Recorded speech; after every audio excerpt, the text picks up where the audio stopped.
Assalamualaikum warahmatullahi wabarakatuh. Alhamdulillah nahmaduhu wa nasta'inuhu wa nastaghfiruh wa na'udzu billahi a'malina may yahdihillahu fala mudilla lahu wa may yudlil fala hadiya lahu. Asyhadu an la ilaha illallah wahdahu la syarika lah iqraran bihi wa tauhidan wa asyhadu anna Muhammadan abduhu wa rasuluh. Ya ayyuhalladzina amanu taqullaha haqqa tuqatih wa la tamutunna illa wa antum muslimun. Fa inna asdaqal hadits kitabullah wa khairal hadi hadi Muhammadin sallallahu alaihi wasallam wa syarrul umuri muhdatsatuha fa inna kulla muhdatsatin bid'ah wa kulla bid'atin dhalalah wa kulla dhalalatin finnar. Alhamdulillah bapak-bapak jamaah salat subuh Masjid As-Siddiq yang dimuliakan oleh Allah Subhanahu wa taala. Allah Subhanahu wa taala karuniakan kita taufik dan hidayahnya untuk bisa melaksanakan salat subuh, dan ini adalah merupakan karunia nikmat terbesar dari Allah Subhanahu wa taala kepada kita yang kita harus mensyukurinya. Di antara mensyukurinya yaitu kita menjalankan ketaatan-ketaatan setelah salat subuh tersebut, di antaranya berzikir, bertasbih. Juga termasuk di antara cara untuk mensyukuri nikmat hidayah itu juga kita bertalabul ilmi, bermajelis ilmu. Kemudian juga harus disyukuri lagi ketika kita diberi hidayah oleh Allah Subhanahu wa taala bisa duduk betah di dalam majelis ilmu dengan syukur ketaatan yang lain, sampai pada suatu tahap kita tidak mampu lagi bersyukur kepada Allah Subhanahu wa taala, dan itu adalah merupakan hakikat syukur, yaitu merasa sudah tidak mampu lagi untuk bersyukur kepada Allah Subhanahu wa taala, karena setiap nikmat yang diberikan oleh Allah adalah kita bisa bersyukur kepada Allah Subhanahu wa taala. Seperti biasa, Sabtu yang ketiga kita membahas Kitabus Shalah, dan sampai pada pembahasan terakhir adalah perkara-perkara yang disangka kebanyakan orang itu adalah makruh, padahal hal itu adalah dibolehkan. Kita masuk kepada pembahasan wasfun lis salawatil khamsi, uraian tentang salat yang 5 waktu. Allah Subhanahu wa ta'ala telah mewajibkan kepada hambanya dalam kitab Al-Karim. Allah Subhanahu wa ta'ala berfirman, inna salata kanat alal mu'minina kitaban mawquta. Sesungguhnya salat, ini terdapat dalam surat An-Nisa ayat 103. Inna salata, sesungguhnya salat itu kanat alal mu'minina kitaban mawquta, adalah merupakan kewajiban yang ditentukan waktunya atas orang-orang yang mukmin. Jadi kewajiban yang telah ditentukan waktunya. Dan Allah Subhanahu wa taala menjelaskan kaifiatnya kepada nabinya Al-Amin dengan mengajarkan melewati malaikatnya Jibril alaihi salatu wassalam, dan memerintahkan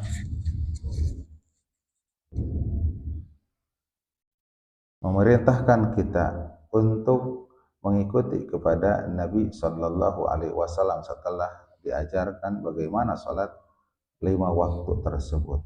Maka Nabi sallallahu alaihi wasallam, sebagaimana dalam riwayat Malik bin Al-Huwaris, kata beliau, wasallu kama ra'aitumuni usalli. Salatlah kalian sebagaimana kalian melihat aku salat.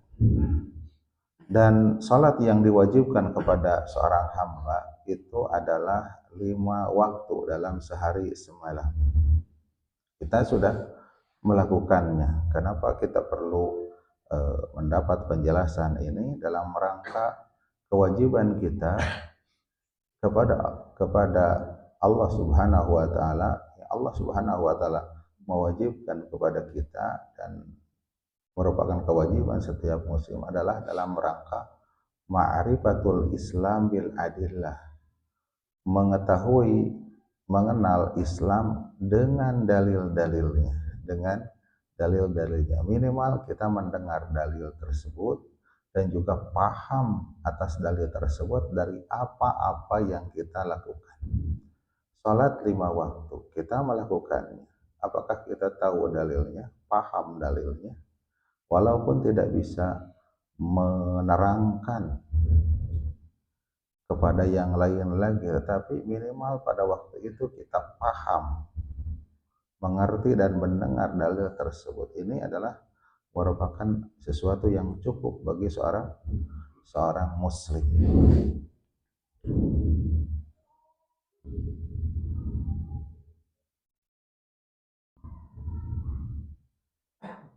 Dari Abi Mahriji, bahwasanya seorang laki-laki dari kalangan Bani Kinanah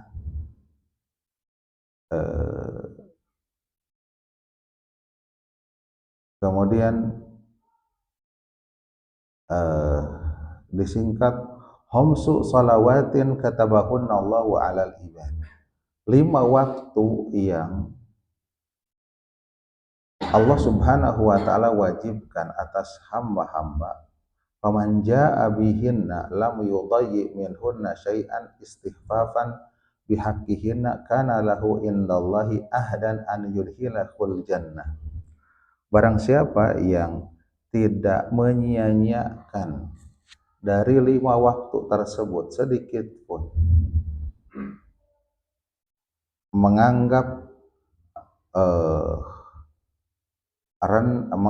ringan dengan hak tersebut, kana lahu indallahi ahdan an yudkhilahul jannah, maka baginya mempunyai ikatan atau perjanjian di sisi Allah Subhanahu wa taala untuk dimasukkan oleh Allah Subhanahu wa taala kepada al-jannah. Jadi bila seseorang itu melaksanakan salat 5 waktu, zuhur, asar, maghrib, isya, subuh, ya, sesuai waktu-waktunya, tidak pernah bolong-bolong, tidak pernah menyia-nyiakan, tidak pernah melalaikan dan sebagainya, itu adalah cukup seseorang itu menjadi perjanjian, mengikat perjanjian dengan Allah. Allah berjanji kepadanya untuk memasukkan ke surganya Allah Subhanahu wa taala. Cukup. Seperti seseorang seorang Arab gunung datang kepada Nabi Sallallahu Alaihi Wasallam bertanya suatu kewajiban salat. Maka kata Rasulullah Sallallahu Alaihi Wasallam, salat itu adalah 5 waktu. Adapun selainnya, jika engkau menginginkan, maka itu adalah salat nafilah. Maka Arab gunung tersebut menyatakan bahwasanya saya cukup melaksanakan itu saja. Kemudian dia pergi. Kemudian Rasulullah Sallallahu Alaihi Wasallam mengatakan kepada sahabat, maukah aku perlihatkan orang yang dijamin masuk surga kalau dia melakukannya dengan benar-benar adalah orang tersebut. Jadi dengan 5 waktu ini cukup, ya, cukup seseorang. Bagaimana dengan salat sunnah yang lainnya, qiyamul lail, rawatib ataupun sunnah-sunnah yang lainnya? Itu adalah merupakan tingkatan di surga tersebut, fasilitas-fasilitas di surga tersebut, karena surga itu bertingkat-tingkat. Wa man lam ya'ti bihinna falaisa lahu indallahi ahdan. Maka barang siapa yang tidak melakukan hal itu, tidak melakukan salat 5 waktu, maka tidak ada bagi Allah ahdun, ikatan perjanjian, insya'a adzabahu wa insya'a ghafara lahu. Jika dia berkehendak untuk mengadabnya dan jika dia berkehendak untuk mengampuninya. Jamaah sekalian yang dimuliakan oleh Allah Subhanahu wa taala, waktu-waktu salat yang 5 Allah Subhanahu wa taala isyaratkan secara global. dan kemudian as-sunnah al-hadis dari Rasulullah Shallallahu Alaihi Wasallam terangkan secara terperinci. Di dalam Al-Quran hanya global saja, tidak ada zuhur, asar, maghrib, isya, subuh, tidak ada. Tetapi secara global, kata Allah Subhanahu wa Ta'ala di dalam surat Al-Isra ayat 78, aqimis salata lidulukis samsi, dirikanlah salat karena dulu asyamsi, lidulukis samsi, meningginya matahari atau tergelincirnya matahari atau hilangnya matahari, ila ghasaqil laili, sampai gelapnya malam, wa Qur'an al-fajri, dan bacaan di waktu fajar. Liduluki syamsi, maknanya lizawaliha, karena tergelincirnya atau meningginya, ila ghasaqil laili, ila ghasaqil laili ay ila nisfil laili, karena sempurnanya gelapnya malam yaitu adalah ketika tengah malam. Nah, ini adalah waktu dari tengah hari, yaitu tergelincirnya matahari zawal, ila nisfil lail, sampai tengah malam, ya, mulai salat, ya. Tidak ada kesempatan untuk kecuali di sana ada salat. Maka ghasaqil lail adalah diterangkan di dalam as-sunnah, yaitu zawalus syamsi, dzuluki syamsi, yaitu zawalus syamsi, tergelincirnya matahari, yaitu waktu zuhur, yaitu minaz zawal, yaitu dari mulai tergelincir, ya, sampai kepada bayangan suatu benda tingginya itu sama dengan tingginya tersebut, panjangnya itu sama dengan bendanya, bayangan tersebut. Ini adalah waktu zuhur. Ya, ini adalah waktu zuhur yang diterangkan di dalam as-sunnah. Kemudian waktu asar. Waktu asar adalah mulai dari waktu tersebut ketika tinggi matahari, tinggi bayangan itu sama dengan bendanya, sampai dengan isfirarus samsi, sampai menguningnya matahari, itu adalah ikhtiaran, yaitu waktu ikhtiar, waktu yang utama, waktu pilihan, ilal ghurubi idtiraran, sampai terbenam matahari bila waktu idtirari, itu akhir-akhir dalam keadaan matarat seseorang melakukannya. Nah, ini liduluki syamsi. Ada dua waktu, zuhur dan asar. Wa waktul maghrib, dan waktu maghrib, min ghurubis syamsi, dari terbenam matahari, ila maghibis syafaq, sampai syafaq merah hilang. Wa huwal hamrah, yaitu syafaq merah, mega merah, ya, yang menandakan atau setelah terbenamnya matahari. Wa waktul isya, dan waktu isya, min maghribi syafaq, dari hilangnya syafaq, yaitu mega merah, ila nisbil lail, sampai tengah malam. Ini adalah waktu yang 4 dari ayat Al-Quran, liduluki syamsi ila ghasaqil lail. Ininya perlu kita memahami Al-Quran ini ditafsirkan dengan al-hadis Rasulullah Shallallahu Alaihi Wasallam, karena ada sebagian aliran tertentu yang menyatakan bahwasanya sholat itu hanya 3 waktu. Berdasarkan apa? Berdasarkan ayat yang tadi, aqimis sholata liduluki syamsi, karena matahari tergelincir, ghasaqil laili, gelapnya malam, 1, 2, wa Qur'an al-fajri, dan bacaan di fajar dengan tilu, ya.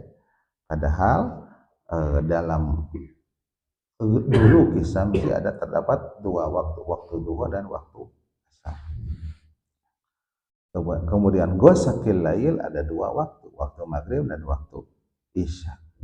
Ya, ini adalah waktu yang empat yang ada hubungannya satu dengan yang lainnya, yang ditunjukkan oleh hadis Abdullah bin Amr bin Al-As as-Tsabit dalam hadis yang tetap di dalam hadis Muslim bahwasanya Rasulullah Shallallahu Alaihi Wasallam beliau bersabda, waktu zuhri idza zalatis syamsu, waktu zuhur apabila matahari tergelincir, wa kana dhillu rajuli katulihi, dan keadaan bayangan seseorang seperti tingginya, malam yahdur al asra, selama belum hadir asar, wa waktul asri malam tasfarru syamsu, selama belum menguning matahari, wa waktu salatil maghrib, dan waktu salatil maghrib malam yagib asyafaqu, selama belum hilang mega merah,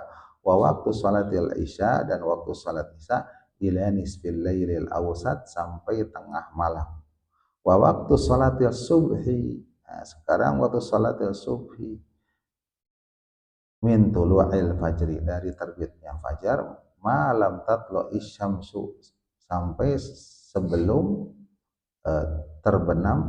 terbit matahari. Fa idza tala'ati syamsu, maka apabila terbit matahari, fa amsik anis salat, maka tahanlah dari salat, fa innaha tatlu'u baina qarnai syaitan, karena sesungguhnya terbit di antara dua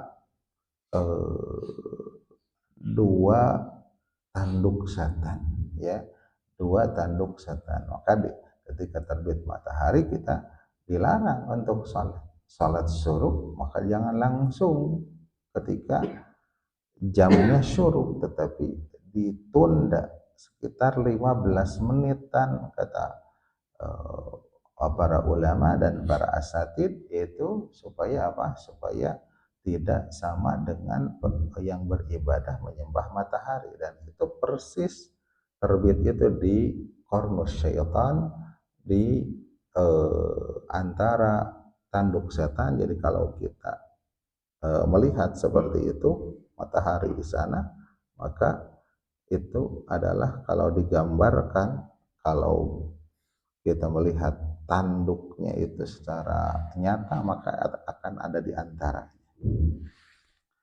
Adapun waktu yang kelima, Allah Subhanahu wa taala di dalam surat ayat tadi An-Nisa ayat 103 tersebut, surat Al-Isra ayat 78 tersebut, yaitu wa Qur'anal fajri, wa Qur'anal fajri, bacaan fajar, ya, bacaan fajar. Nah, di sini ada jeda antara 4 waktu dengan waktu ini, ya, ada jeda antara waktu 4 waktu dengan waktu tersebut jauh, ya.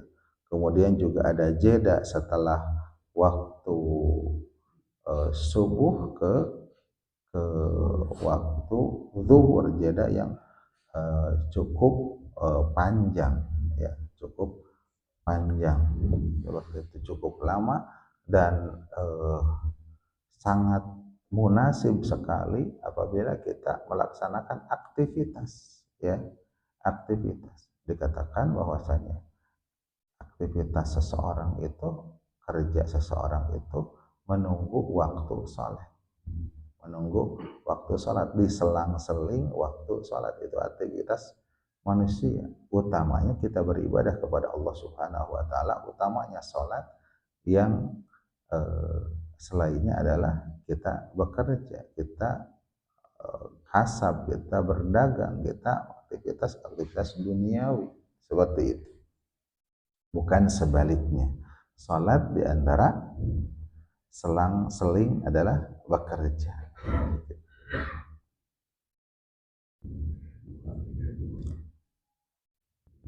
Ya, ini waktu yang 5. Kalau seseorang itu salat sebelum waktunya, ya, sebelum jatuh waktunya.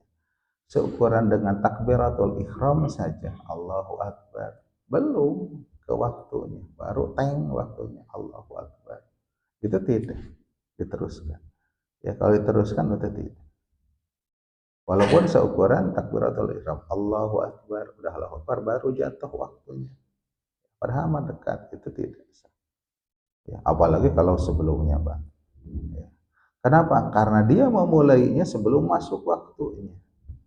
Maka duhulul waktu itu adalah duhulul waktu ini masuknya waktu termasuk dari pembahasan dari salat syarat salat.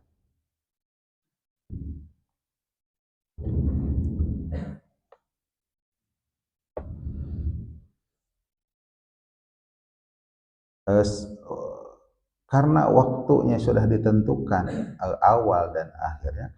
Kalau orang juga sholat mengakhirkan sholatnya tanpa udzur syar'i, menunda sampai akhir, maka juga sama, tidak sah sholatnya kalau tanpa udzur syar'i. Kalau seseorang menyengaja sholat, ya, tidak dia itu sholat subuh kecuali setelah menyengaja, kecuali setelah sholat, kecuali setelah terbit matahari, sengaja dia menunda, ya, bangun, ya, tapi ditunda, goleran we terus, pas terbit matahari, terbit matahari, kemudian sholat subuh, maka sholatnya tidak diterima kecuali ada uzur, memang tidak ingat sama sekali, pelang gitu karena mungkin capek malamnya, pulang sampai rumah jam 1 misal, ya, kemudian tidur, gak ada yang membangunkan, bangun pas terbit matahari, kemudian dengan penuh penyesalan segera berwudu, kemudian sholat, ya itu termasuk udzur syar'i, gimana lagi. Walaupun itu menjadi juga tidak suatu yang dibiasakan, tidak disyaratkan mengqadha'nya karena tidak ada faedah dari bagi. Dan Nabi Shallallahu Alaihi Wasallam mengatakan, man amila amalan laisa alaihi amruna fahuwa raddun. Tidak ada amalan suatu, barang siapa yang mengamalkan suatu amalan yang tidak ada perintah dari kami, bahwa raddun. Ini adalah merupakan pilihan Syekhul Islam Ibnu Taimiyah rahimahullah, bahwasanya seseorang apabila menyengaja mengakhirkan salat dari waktunya tidak diterima. Walaupun wa in shallaha alfa marrah, walaupun salatnya 1000 kali, ya, tidak akan diterima. Berbeda dengan mengakhirkannya dari waktunya itu karena suatu uzur, ya, suatu uzur. Seperti juga Rasulullah Shallallahu Alaihi Wasallam di antara uzurnya dikatakan, man nasiya salatan aw nama anha, barang siapa yang lupa salat, aw nama anha atau tertidur, fakafaratu aha ayyusalliha idza dzakaraha, maka kafaratnya adalah salatlah dia idza dzakaraha, apabila dia ingat. Seorang belum salat isya dari perjalanan, qadarullah belum salat isya, sampai ke rumah capek, lupa, dia makan malam kemudian tidur, gitu. Subuh biasa sholat subuh, kemudian sekitar jam 11 atau misalkan dia ingat asa malam itu asa can sholat, itu kan lupa tuh, maka segera ketika ingatnya, atau tertidur tadi, maka ketika bangun maka segera sholat. Kemudian tentang sholat duhur, sebagaimana sudah dimaklumi dari sunnah yang suci, bahwasanya itu adalah 4 rakaat di kampung halaman, di hadar di tempat di kampung halaman, dan 2 rakaat ketika safar. Dan asar itu adalah seperti zuhur. Adapun maghrib maka 3 rakaat di baik di tempat di hadir maupun di safar. Wal isya, sedangkan isya adalah 4 rakaat di kampung halaman dan 2 rakaat di safar. Dan fajar adalah 2 rakaat baik di kampung halaman maupun di safar. Maka seorang muslim menunaikan salat-salat tersebut dengan cara yang syar'i, yang sabit dari Rasulullah Sallallahu Alaihi Wasallam. Ya, dan dalam babnya sudah diterangkan. Ya, atau nanti kita terangkan tentang sifat salat Nabi Sallallahu Alaihi Wasallam. Demikian jemaah sekalian yang dimuliakan oleh Allah Subhanahu Wa Taala, di dalam rangka ma'rifatul Islam bil adillah, mengenal Islam dengan dalil-dalilnya, kita memahami dan membaca dan mengerti dari dalil-dalil yang dari dalil Al-Quran dan As-Sunnah tentang amalan yang kita lakukan salat 5 waktu, dan semoga ini adalah merupakan suatu kewajiban yang telah kita tunaikan dan menjadi penguat hisab di hadapan Allah Subhanahu wa Ta'ala. Barangkali ada yang ditanyakan, persilahkan. Al-muslimun, al-mu'minun, ya, iya. Qad aflahal mu'minun alladzina hum fi salatihim khashi'un. Gimana Pak?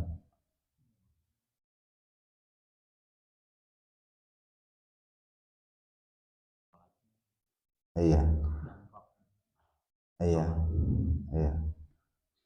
Ciri ciri orang-orang mukmin adalah salatnya adalah salat yang khusyuk, ya. Al khusyuk adalah yang takut, yang tunduk, ya. Yang takut, yang tunduk, hatinya, tunduk juga badannya, anggota badannya semuanya tunduk. Yang khusyuk adalah yang memahami bacaan yang diucapkannya, karena seukuran seorang hamba seukuran seorang hamba dia khusyuk atau mendapatkan pahala atas seukuran dengan kepahaman dia dengan apa yang diucapkan di dalam salatnya. Maka perlu kepada kita untuk memahami apa-apa yang kita baca. Lebih-lebih lagi kita hadir di majelis ilmu berkaitan dengan itu supaya lebih mendalami lagi bagaimana Allahu Akbar, ya, akbar tersebut bagaimana maknanya, dan di masjid ini dikaji, ya. Juga tafsir setiap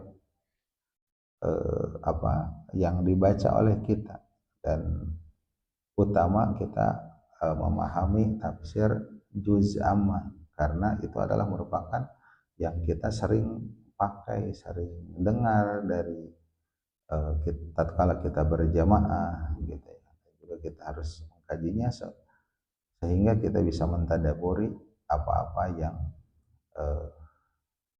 kita baca, kita simak, ya, dalam sholat tersebut. Itu di antara kehusuan di dalam sholat, dan banyak lagi faktor-faktor yang lain. Kalau tidak salah, Ustaz Dede juga membahas ini, ya, tas beres.